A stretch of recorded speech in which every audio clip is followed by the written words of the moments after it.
Hello, fellow ADHD and CPTSDers.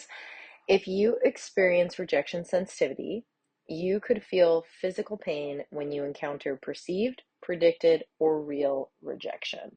And I want to normalize that right now because you might have experienced comparison or judgment, confusion, or shame about this. And I'm going to extend to you neuroeducation that I hope leads to some compassion and some understanding.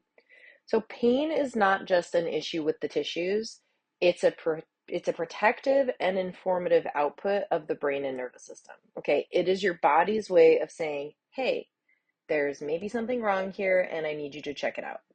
So most ADHD and CPTSDers have experienced attachment wounding or trauma in a style or to a degree that we interpreted it as life-threatening. Not even on a conscious level, like at a primal nervous system level, we felt threatened.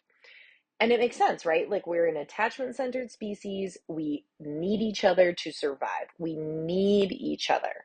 So it makes sense that if we feel like attachment is threatened, then we would feel threatened. So what's happening in the brain? Well, if you believe you perceive rejection, your thalamus is going to get the signal that something could be wrong. That's going to trigger the question to your brain, have we seen something like this before and is it important? Which, if you are listening to this, you probably have experienced attachment wounding or trauma, and it is, in fact, important. So then it makes sense, like perfect biological sense, that your brain would generate physical pain in response to perceived, predicted, or real rejection. Pain is an output, and you can change that.